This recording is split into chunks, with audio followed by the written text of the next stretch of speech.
so much motherfucking design on right now. Break it down, bring it back, make it clap. I got 3 old thoughts, new guap, wear that dick. Bitches on my line, and you know. Assalamualaikum warahmatullahi wabarakatuh. Waalaikumsalam warahmatullahi wabarakatuh. Sebelumnya perkenalkan, nama saya Zul Ilham, biasanya dipanggil Zul. Sekarang saya berkuliah di Poltekkes Kemenkes Padang dengan jurusan Sarjana Terapan Gizi dan Dietika. Nah, kali ini saya tidak sendiri, melainkan ditemankan oleh sahabat saya, seorang mahasiswa Poltekkes yang sangat aktivis dan sangat luar biasa di Poltekkes Kemenkes Padang.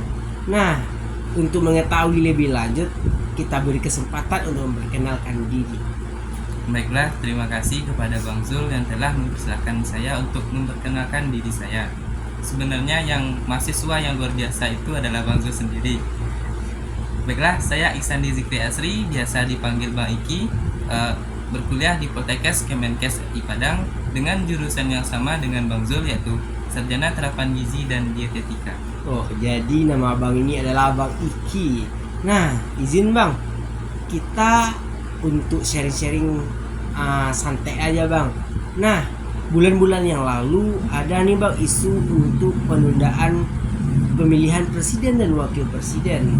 Nah, bagaimana sih bang tanggapan abang? Apakah abang setuju dengan penundaan pemilu tersebut apa tidak bang?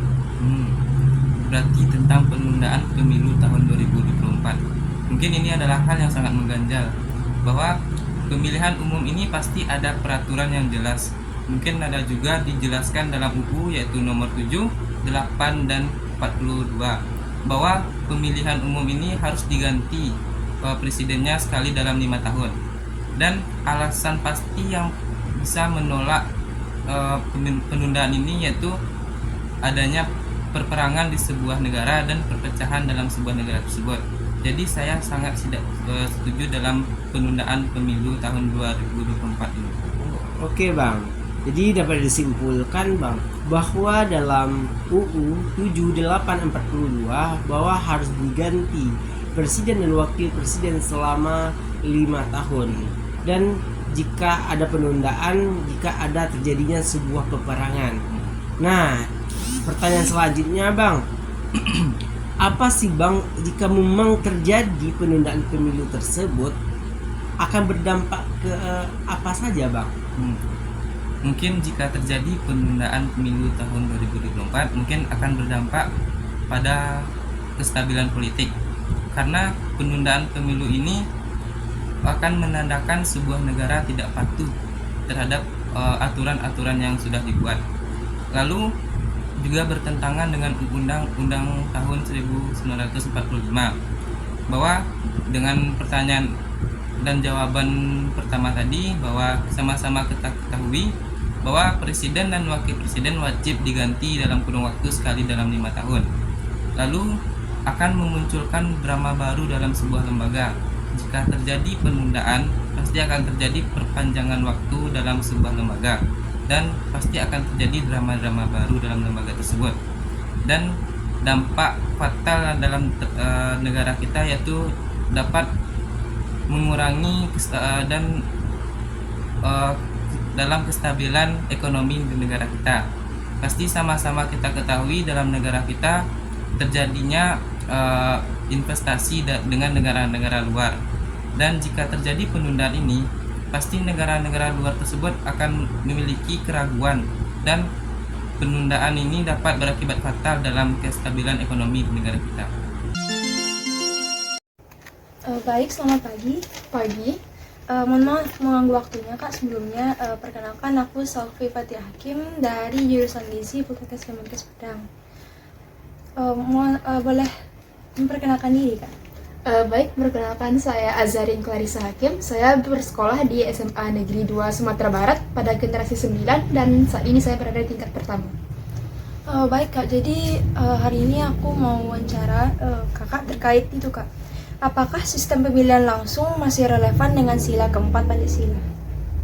Jadi sebelumnya aku mau jelasin bahwa sila keempat itu mempunyai dua arti. Yang pertama kerakyatan dan demokrasi. Kerakyatan yang mengantarkan kita mewujudkan Indonesia yang merdeka, dan demokrasi alat untuk mencapai keadilan nasional bagi seluruh rakyat Indonesia. Jadi menurut Kak Azarin bagaimana? Sistem pemilihan langsung ya. Iya. Sistem pemilihan langsung itu kalau kita lihat dari skala besar mungkin seperti pemilu atau pilkada ya.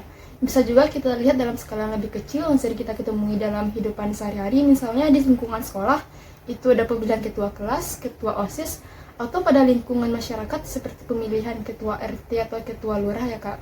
Iya. Menurut aku, kalau soal pertanyaan apakah masih relevan dengan sila keempat, seharusnya masih ya.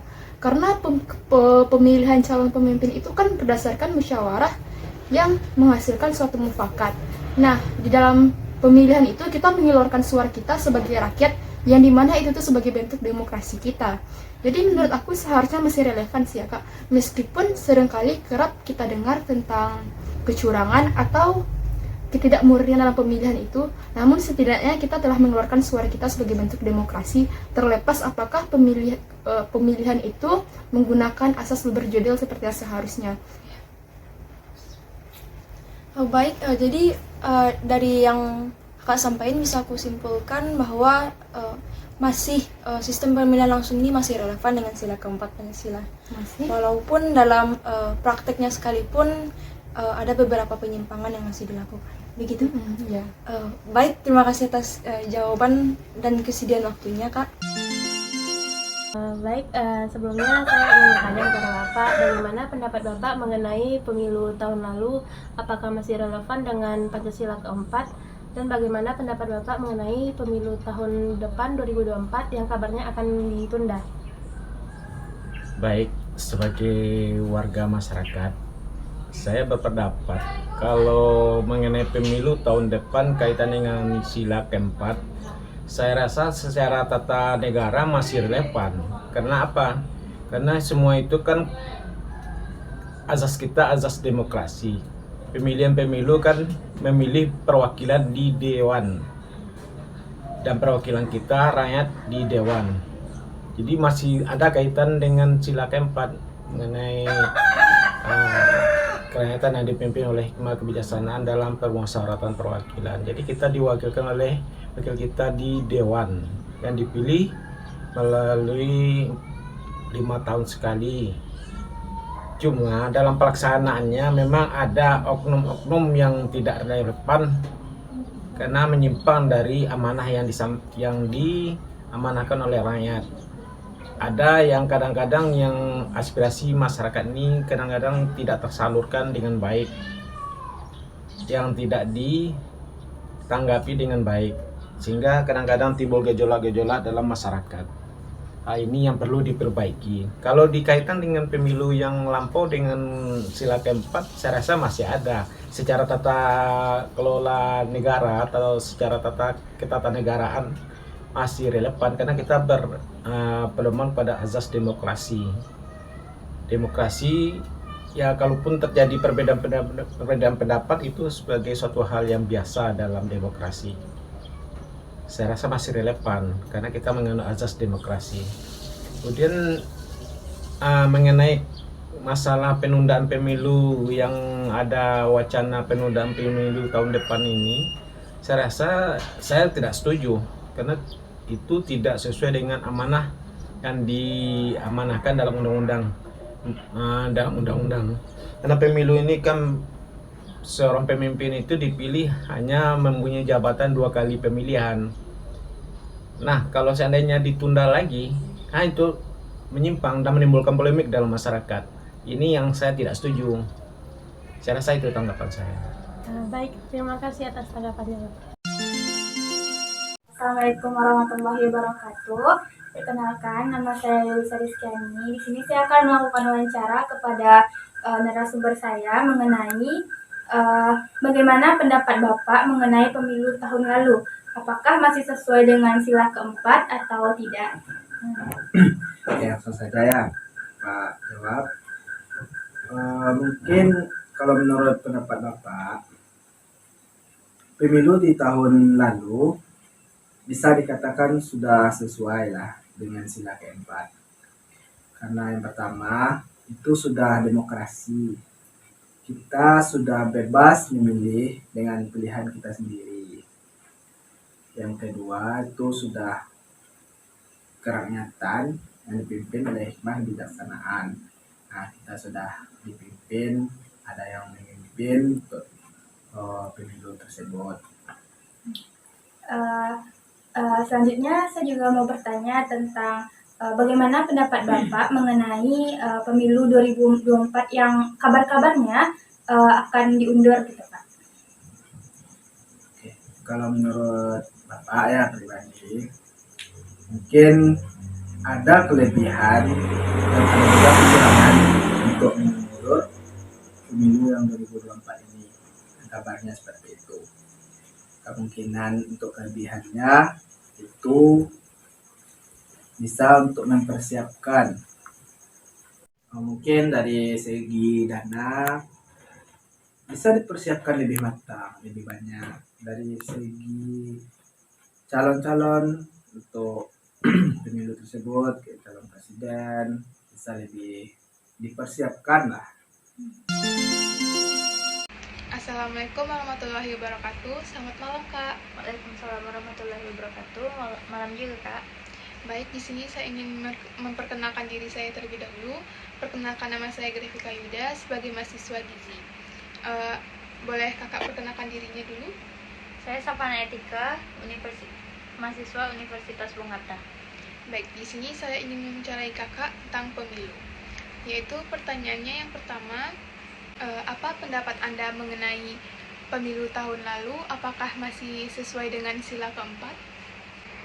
Sebagai mahasiswa, saya dapat memberikan pendapat pribadi mengenai hubungan pemilu tahun 2019 dengan sila keempat Pancasila yang menyatakan kerakyatan yang dipimpin oleh hikmat kebijaksanaan dalam permusyawaratan perwakilan. Pemilu adalah salah satu mekanisme demokrasi yang memungkinkan rakyat untuk berpartisipasi dalam memilih pemimpin dan wakil-wakil mereka. Pemilu tahun 2019 di Indonesia merupakan salah satu pemilu yang diadakan secara demokratis dengan partisipasi yang tinggi dari masyarakat. Namun, dalam konteks sila keempat Pancasila, terdapat beberapa hal yang perlu diperhatikan. Pertama, hikmat kebijaksanaan dalam permusyawaratan perwakilan mengandalkan partisipasi masyarakat dalam mengambil keputusan yang bijaksana melalui mekanisme permusyawaratan dan perwakilan. Dalam hal ini, penting bagi kita untuk menilai apakah proses pemilu tersebut mencerminkan kebijaksanaan dan partisipasi yang seimbang dari berbagai elemen masyarakat. Sebagai mahasiswa, saya percaya bahwa partisipasi